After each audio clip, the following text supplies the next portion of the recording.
Good morning. Veronica, thank you for that beautiful piece.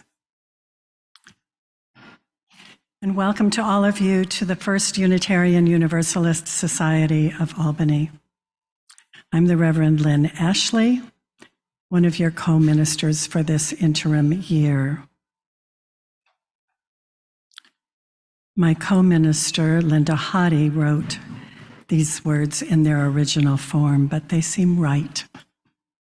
Here, we aspire to welcoming all people to our services, of whatever hue or socioeconomic situation, whatever gender identity or sexual orientation, whatever religious identity, whether you are a seeker just beginning to explore or are pretty sure you know what you believe, whether you come in joy, ready to celebrate life, or come in despair, seeking comfort and new meaning and purpose. We are an open community where you can explore spiritually, where you can encounter new ideas in freedom to choose what seems most true to you. I'm pleased especially this morning to welcome Julius Faulkner to this pulpit. Julius is the TransCare program coordinator at In Our Own Voices, an Albany-based organization which promotes the physical, mental, spiritual, political, cultural, and economic survival and growth of lesbian, gay, bisexual, and transgender communities of color. Julius is a social worker who creates inclusive spaces which foster acceptance, understanding, and empowerment, and enable community members to embrace their authentic selves and their truth. Julius will be joining us here shortly. Welcome.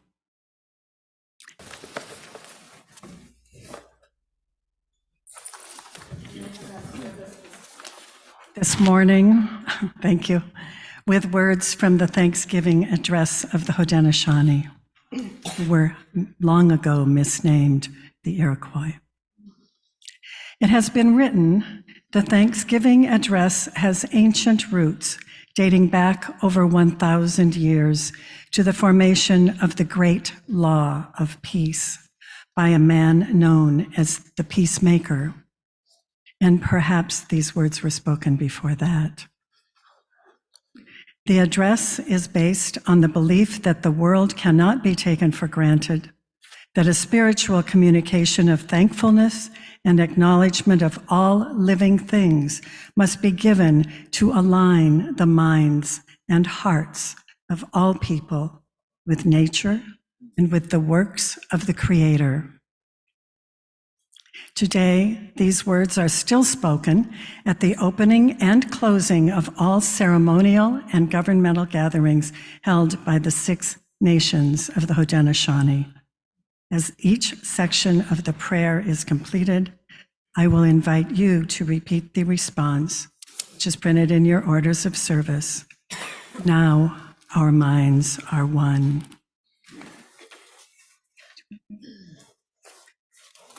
Today we have gathered and we see that the cycles of life continue.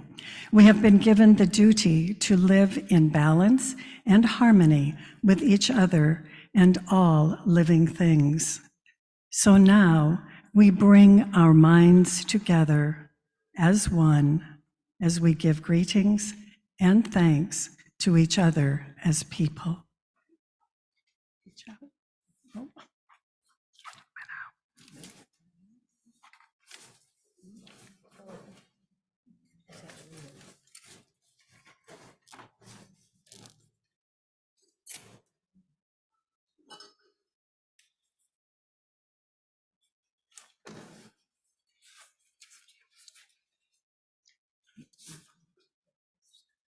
We send greetings and thanks to our eldest brother, the sun, source of all the fires of life.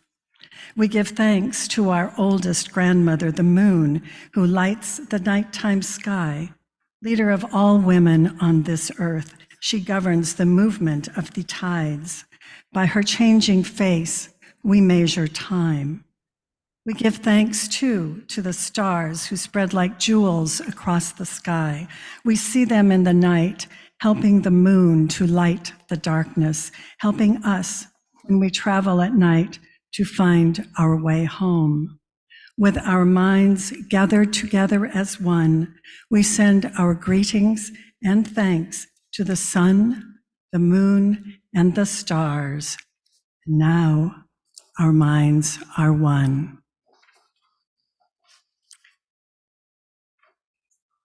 We are thankful to our Mother, the Earth, for supporting our feet as we walk about upon her. She gives us all that we need for life, caring for us as she has from the beginning of time. We are thankful to the powers we know as the four winds. We hear their voices in the moving air as they refresh us and purify the air we breathe. We are thankful, too, to all the waters of the world for quenching our thirst and providing us with strength. We know its power in many forms: waterfalls and rain, mists and streams, rivers and oceans, and we know that water is life itself. With one mind, we send our greetings and thanks to the spirits of the earth, air, and water. Please join. And now our minds are one. Now we give thanks to the plants, workers of many wonders and sustainers of many life forms. We honor and thank all the food plants, the grains, vegetables, beans, and berries. Since the beginning of time, they have helped the people survive. We honor and thank all the medicine herbs of the world, always waiting and ready to heal us. We honor and thank the trees, providers of shelter and shade, of fruit and beauty and other useful things, symbols of peace and life. With one mind, we send our greetings and thanks to the plants and the trees. Now our minds are one. We gather our minds together to send greetings and thanks to all the animals. We are glad they are still here, and we hope that it will always be so. We thank all the birds, large and small, singers of beautiful songs who move about and fly above our heads. Each day, they remind us to enjoy and appreciate life. We thank all the fishes, too, instructed to cleanse and to purify the waters. They also give themselves to us as food.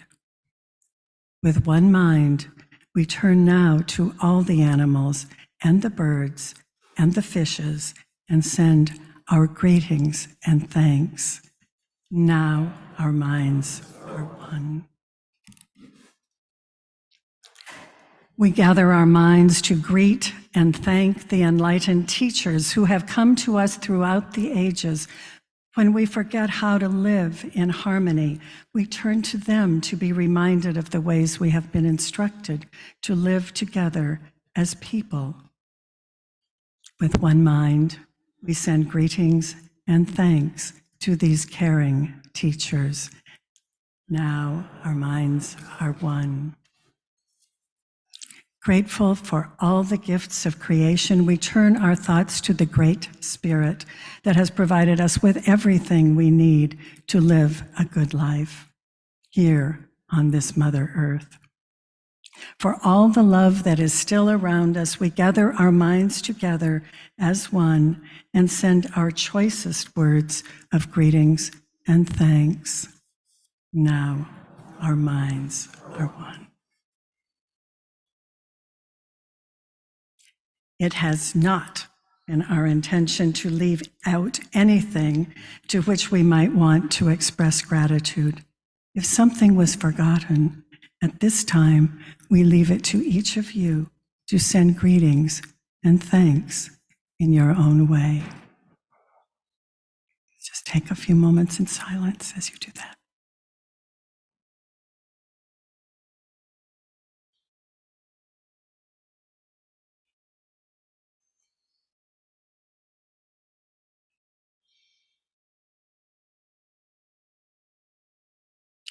And now, our minds are one. Morning. Morning. And thank you so much for inviting me to your service today. For those I haven't had the pleasure of personally meeting, my name is Julius Faulkner, and I work at an organization called In Our Own Voices as the TransCare program coordinator. My work there supports the survival and growth of the transgender, gender nonconforming, and non-binary community.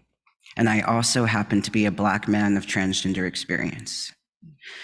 Over the course of my personal transition, I often feared not feeling welcomed. I often feared the judgment of others. And most of all, I feared not finding a place where I feel like I could belong. Thankfully, the many experiences of hospitality and invitations of belonging never seems to diminish, and today is a beautiful example of this. Unfortunately, not all of my community can share my experiences. And tomorrow is Transgender Day of Remembrance. This day serves to honor those we have lost because others did not welcome them and they struggled to find a place without superficial judgment. And they could never find a place to welcome them. And this is why I often see my work as my personal calling. I see this as my way to inspire others to embrace their true selves and feel secure in their identity. And most importantly, find places where we can feel secure and a sense of belonging. And in honor of that spirit, I am humbled to join the youth in reading out the names of the trans individuals we have lost over the course of this year. Saying their names will serve as affirmation of belonging, symbolizing that here, at least as a community, we are welcome. I will begin by saying, London Price, Lisa Love, Dominic Dupree, Anae Johnson, and Sherlyn Majorie. I'll invite the next person up, Veronica.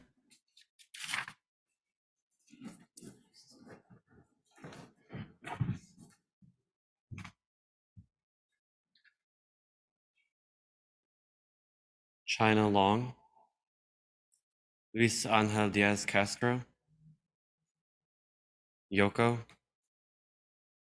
Thomas Tom Robertson.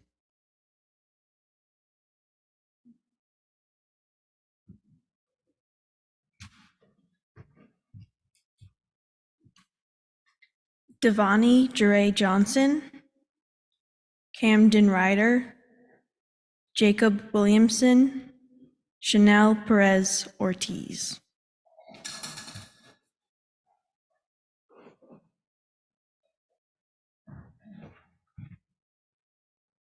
Ashia Davis, Banco Brown, Coco Dodal, and Ashley Burton.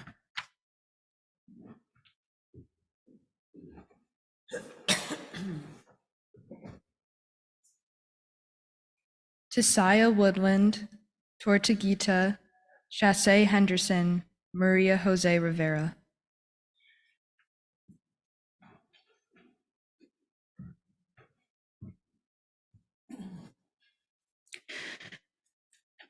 Zashi Manawadehu, Unique Banks, Casey Johnson, Jasmine Starr Mack.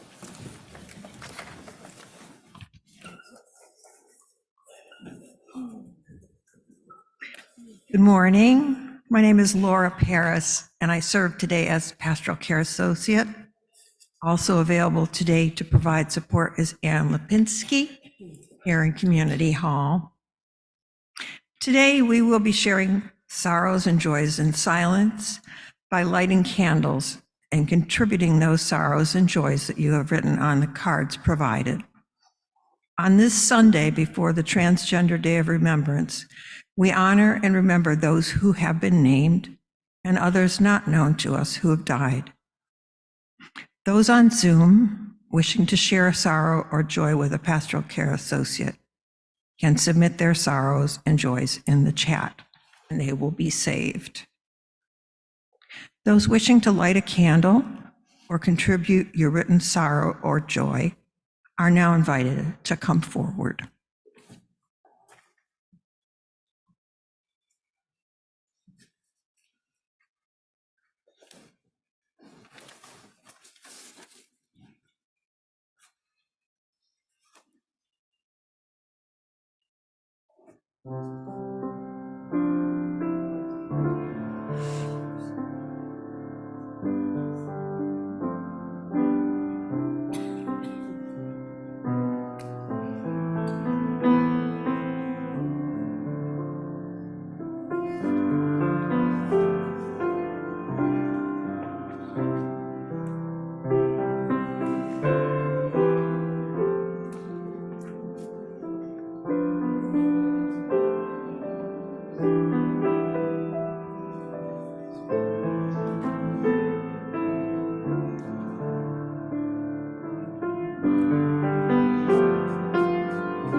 Take a moment to think of those sorrows and joys that have not been spoken or thought or contributed, but are held in your hearts.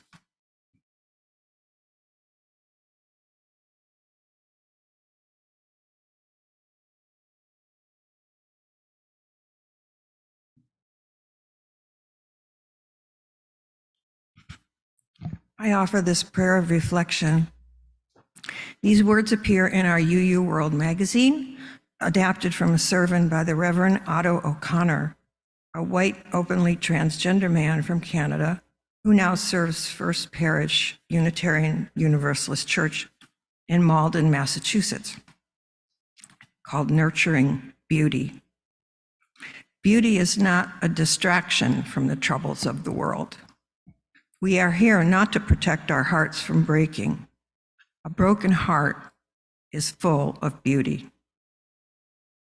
Frederick Buechner said, and he quotes, "Here is the world. Beautiful and terrible things will happen. Don't be afraid. It's the terrible things that put beauty in sharp relief." My message to you is to allow yourself to see that beauty, to find it, to create it amidst the reality of our world, to treasure its fleetingness and let it go. It's a way to survive. It's an act of rebellion to see this true beauty around us. May it be so.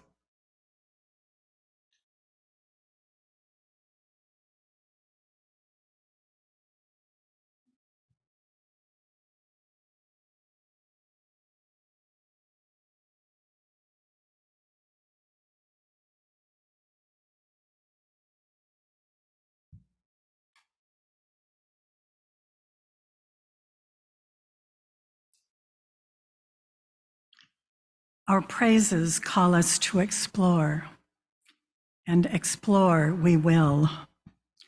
Today, in word and song, we celebrate and grieve some the heritage of this nation, a heritage anchored deeply in the story of the first Thanksgiving.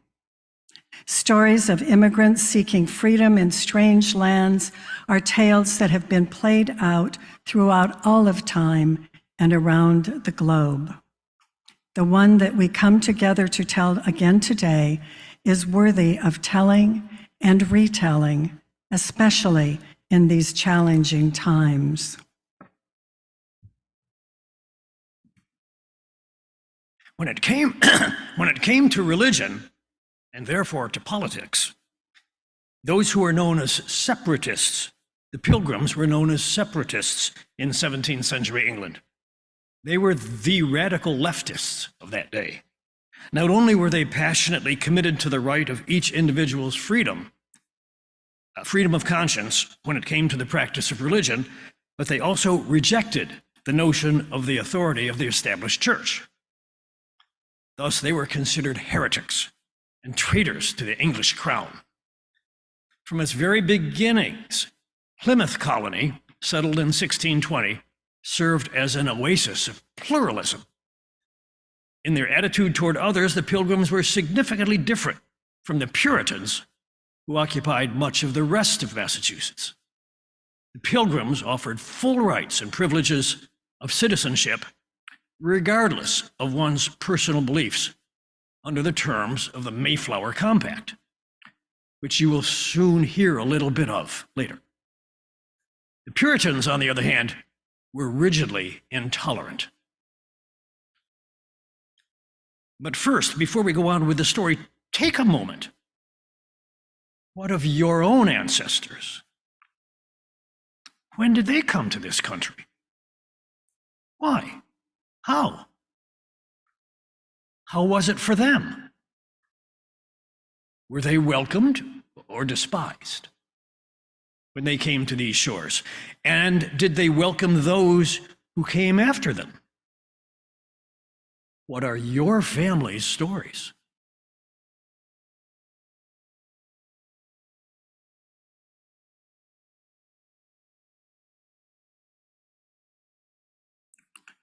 In honor of all who set out bravely, seeking the freedom to practice their beliefs, to escape tyranny, or to live out their dreams, and to all who extend compassion to the strangers among us, let us read the Litany for Strangers, which appears on the screen and in your orders of service. We're going to read it antiphonally. Those on this side of the room, join me in reading the words that are in bold print. And for those on this side of the room, please join Fred in reading the italicized words.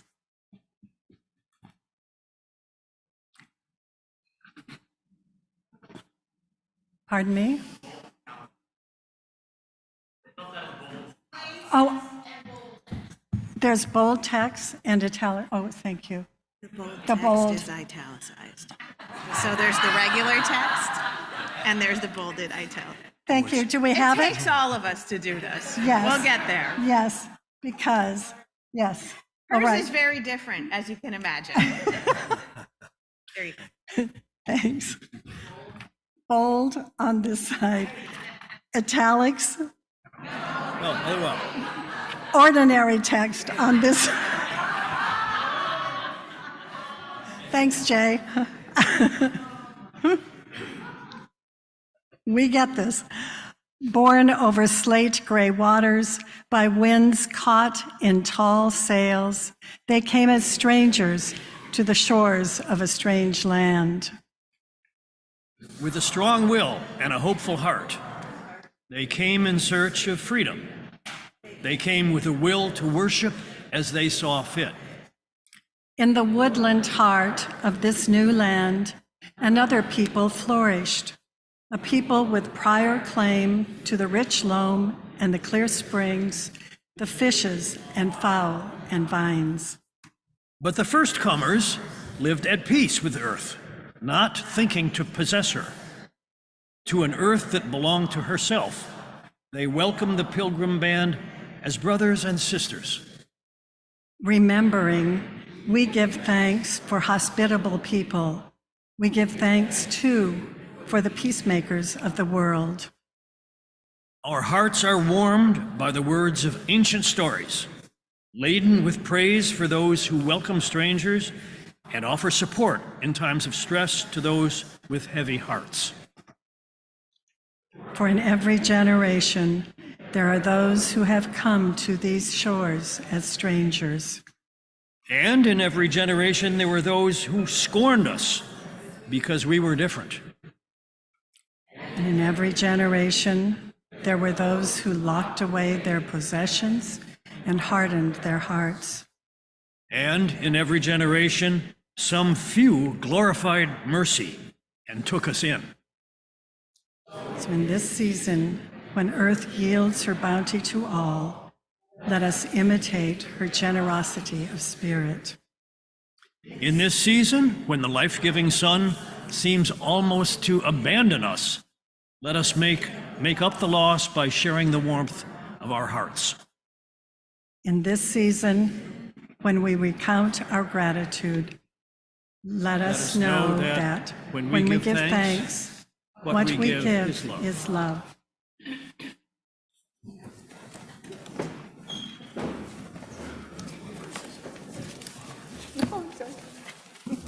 The voices of pilgrims throughout all of time echo in us, we who are their descendants in mind and body, in spirit. From the depths of their oppression arose our cherished legacy of religious freedom and the sacred texts of this land, the Declaration of Independence, the Constitution, and the Bill of Rights. Today, we recall the story of the Pilgrims of Plymouth Plantation and more. Let us hear with new ears their story, which is our story. Will the readers please come forward?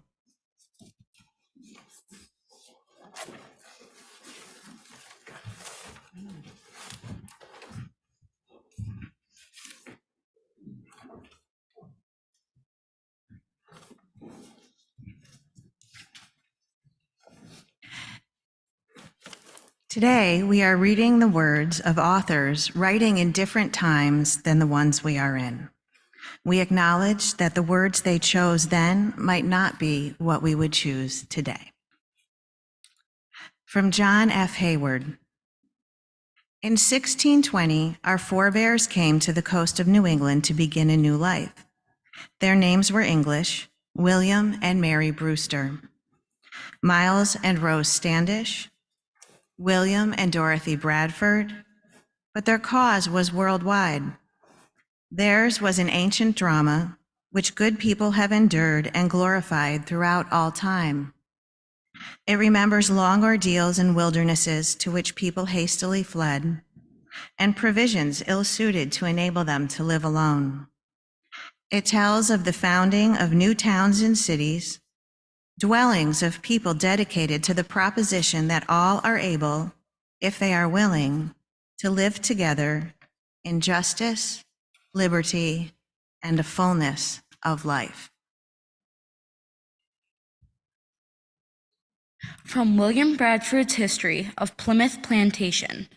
In England in the early 17th century, the Pilgrims could not long continue in any peaceable condition, but were hunted and persecuted on every side. Some were taken and clapped up in prison. Others had their houses beset and watched night and day. The most were fain to flee and leave their houses and habitations and the means of their livelihood. Yet seeing themselves thus molested and that there was no hope for their continuance, in England, by joint consent, they resolved to go to the Low Countries, to Holland, where they heard was freedom of religion for all. William Bradford remembers the reasoning that helped the Pilgrims to seize upon their own courage and to go forth from Holland. It was answered that all great and honorable actions are accompanied with great difficulties and must be both enterprised and overcome with answerable courages. It was granted the dangers were great, but not desperate. The difficulties were many, but not invincible. And all of them, through the help of God, might either be borne or overcome.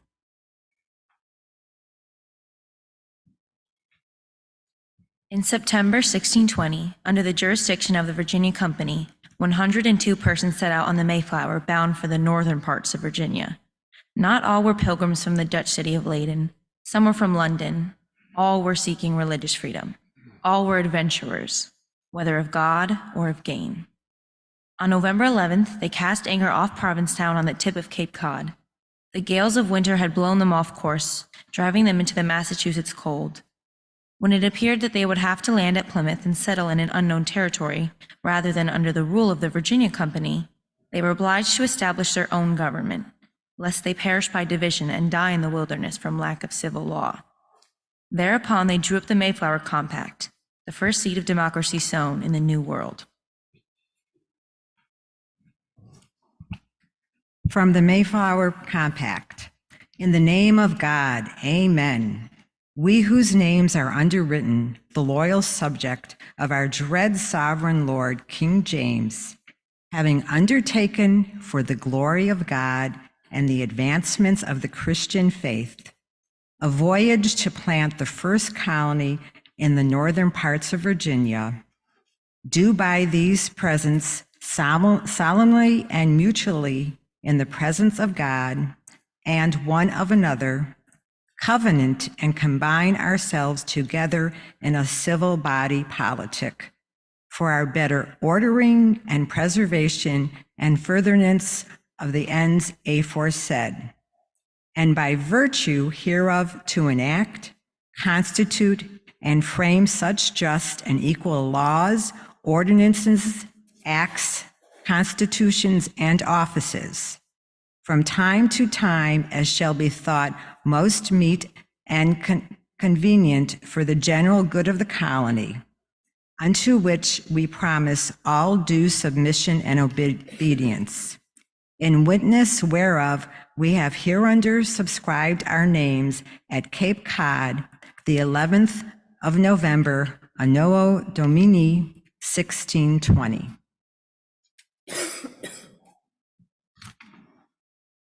The Pilgrims' greatest enemies that first winter were famine and sickness. Bradford wrote, thank you. So there died sometimes 2 or 3 a day, and of 100 and odd persons, scarce 50 remained. And of these, in the time of most distress, there was but 6 or 7 sound persons, who, to their great commendations, spared no pains, night or day, but with abundance of toil and hazard of their own health, fetched the others wood, made them fires, dressed their meat, made their beds, washed their loathsome clothes, clothed and unclothed them, in a word, did all the homely and necessary offices for them which dainty and queasy stomachs cannot endure. And all this willingly and cheerfully, without any grudging in the least, showing herein their true love unto their friends and brethren, a rare example and worthy to be remembered.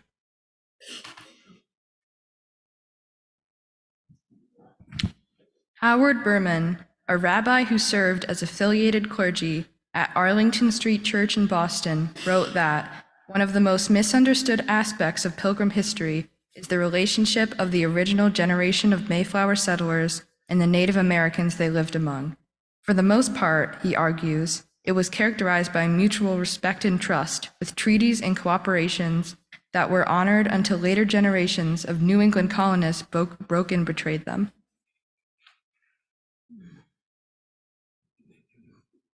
From Howard Zinn's A People's History of the United States.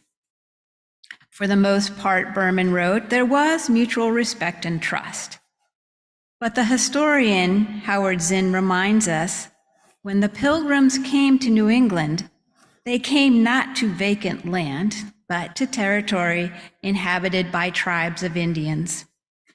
The governor of the Massachusetts Bay Colony, John Winthrop, created the excuse to take Indian land by declaring the area legally a vacuum. The Indians, he said, had not subdued the land, and therefore only had a natural right to it, but not a civil right. A natural right did not have legal standing.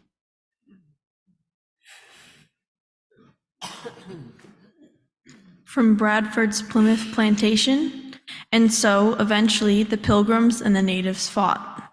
William Bradford described a raid on a Pequot Indian village. Those that escaped the fire were slain with the sword, some cut to pieces, others run through with their rapiers.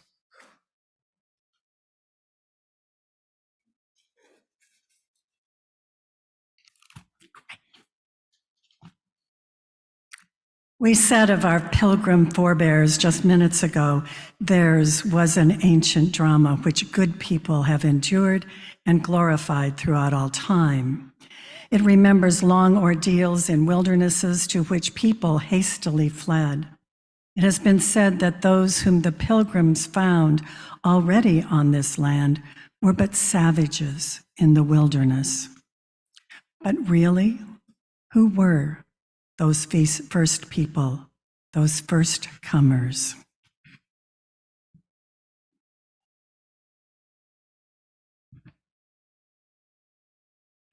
From Howard Zinn. Widely dispersed over the great land mass of the Americas, they numbered perhaps 25 million in North America. Responding to the different environments of soil and climate, they developed hundreds of different tribal cultures, perhaps 2,000 different languages. They perfected the art of agriculture and figured out how to grow maize, which must be planted, cultivated, fertilized, harvested, husked, shelled.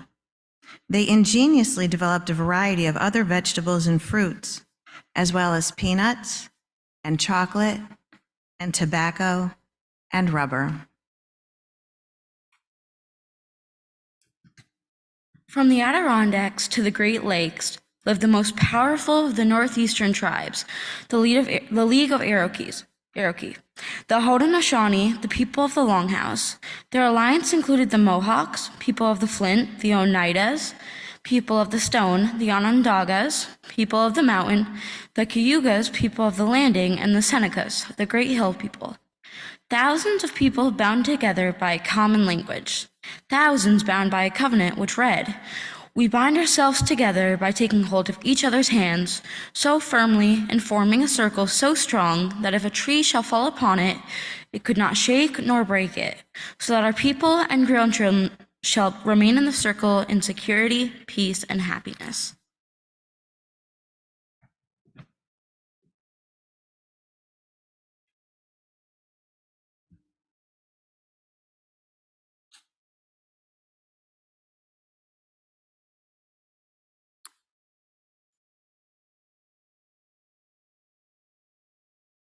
There were those who came to these shores, but not of their own choosing, and they were here long before the Pilgrims. These were people who had endured long voyages into their own wildernesses. Here's soon the tale of the arrival of the first ship in North America in 1619. 1 year before the Mayflower came to these shores.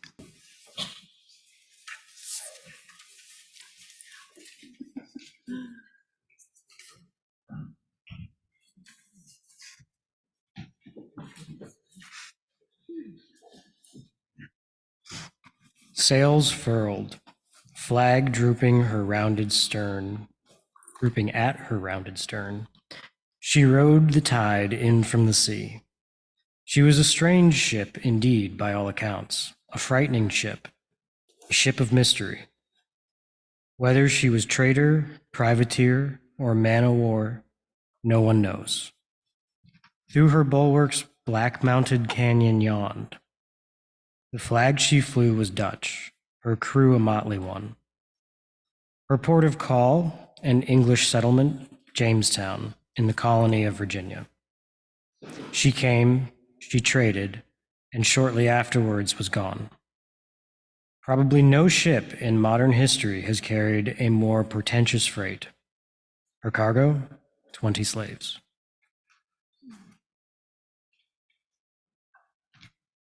The conditions of capture and sale were crushing affirmations to the Black African of helplessness in the face of force.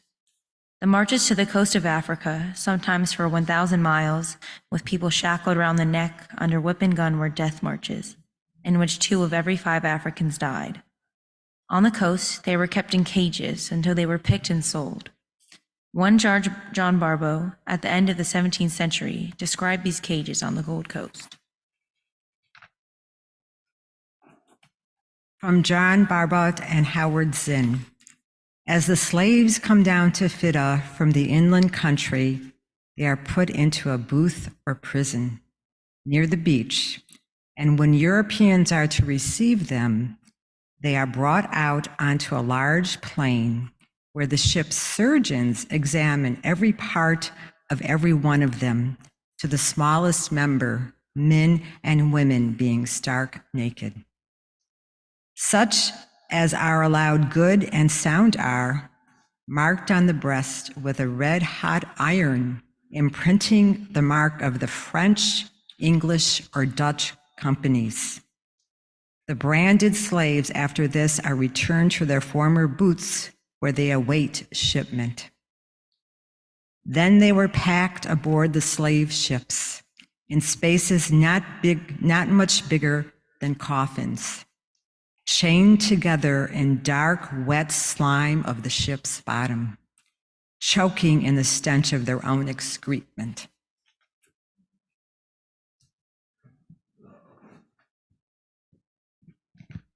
And there were the immigrants, those who came by choice, seeking a better life. Throughout the 19th and early 20th centuries, waves of Irish and Welsh, Germans, Asians, and Eastern European came to this land. What is Ellis Island like? Wrote Theodore Lubeck, a Ukrainian immigrant. It was hell and it was good. For one who passed by, everything was all right. For one who was detained or sent back, oh, that was awful. But then the doors were closed to some. In the early 20th century, limits were imposed, especially on Eastern and Southern Europeans. But then in 1965, the doors were reopened and the ethnic makeup of this country has changed. From Lyndon Baines Johnson. Hear these words from President Lyndon Johnson, who spoke at the signing of the Immigration Act of 1965 on Liberty Island. This bill that we sign today is not a revolutionary bill, yet it is still one of the most important acts of this Congress and of this administration, for it does repair a very deep and painful flaw in the fabric of American justice. It corrects a cruel and enduring wrong in the conduct of the American nation. This bill says simply that from this day forth, those wishing to immigrate to America shall be admitted on the basis of their skills and their close relationship to those already here. He continued, under the old system, only 3 countries were allowed to supply 70% of all the immigrants. Families were kept apart because a husband or a wife or a child had been born in the wrong place. Men of needed skill and talent were denied entrance because they came from Southern or Eastern Europe or from one of the developing continents. It has been un-American in the highest sense because it has been untrue to the faith that brought thousands to these shores even before we were a country.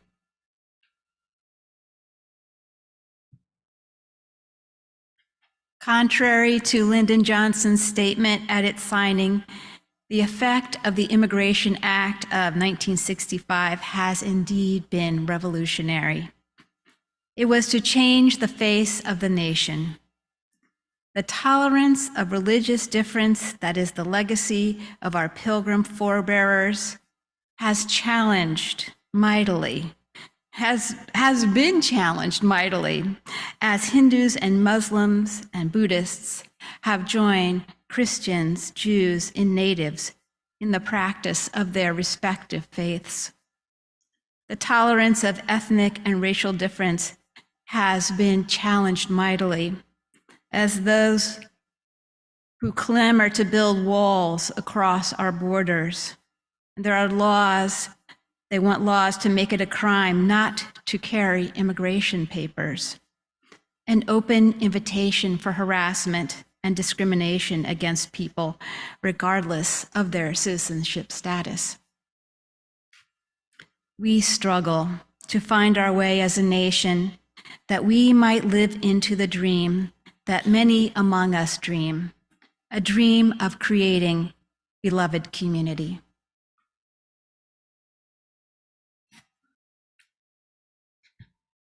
From John Hayward, following upon the horrors of the Pilgrims' first winter, the spring and the natives were kind.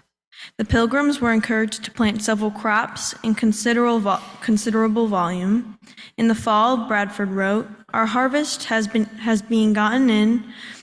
Our governor sent 4 men out fowling so that we might, after more special manner, rejoice together after we had gathered the fruit of our labors. At which time, many of the Indians came amongst us, and amongst them their greatest king, Massasoit, with some 90 men, whom for 3 days we entertained and feasted."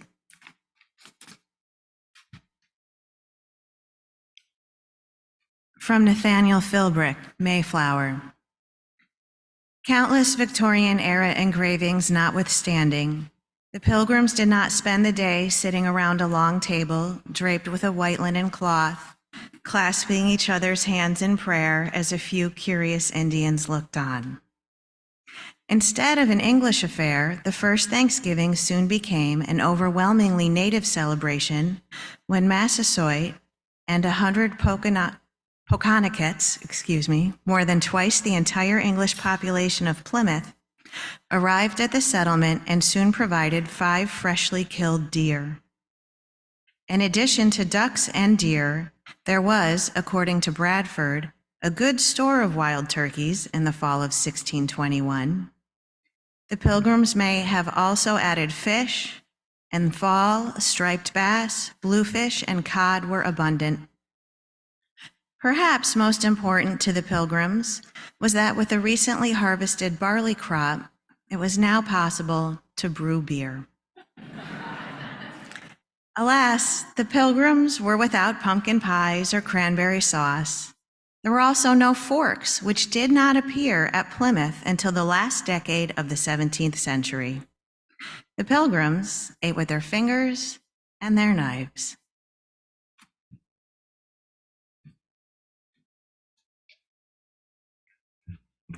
Amen. In celebrating Thanksgiving, we give thanks for those pilgrims from every land and every age unto this day. We acknowledge that we and all those who have made this nation have come from many places, from Asia across a land bridge 25,000 years ago and more, seeking warmth, from the slave ships and plantations of old America, from England and Holland to Plymouth, from the tenements and ghettos of Europe, from Mexico, from Iraq and Iran, and from Cambodia and Myanmar, from Vietnam, Somalia, and Bosnia, from South and Central America. So many have come with hope for finding a kinder future. And still the people come. At Liberty Island in 1965, President Johnson continued, "Our beautiful America was built by a nation of strangers. From 100 different places or more, they have poured forth into this land, joining and blending in one mighty and irresistible tide. The land flourished because it was fed from so many sources, because it was nourished by so many cultures and traditions and peoples. May it be so once again."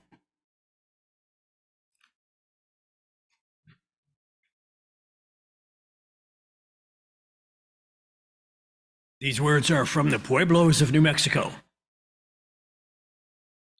Hold on to what is good, even if it is a handful of earth. Hold on to what you believe, even if it is a tree which stands by itself. Hold on to what you must do, even if it is a long way from here.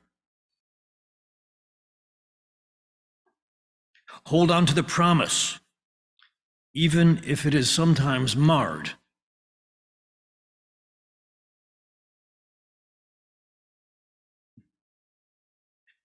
Hold on to life, even if it is sometimes easier letting go. And hold on to the hand of your neighbor, even when we are apart.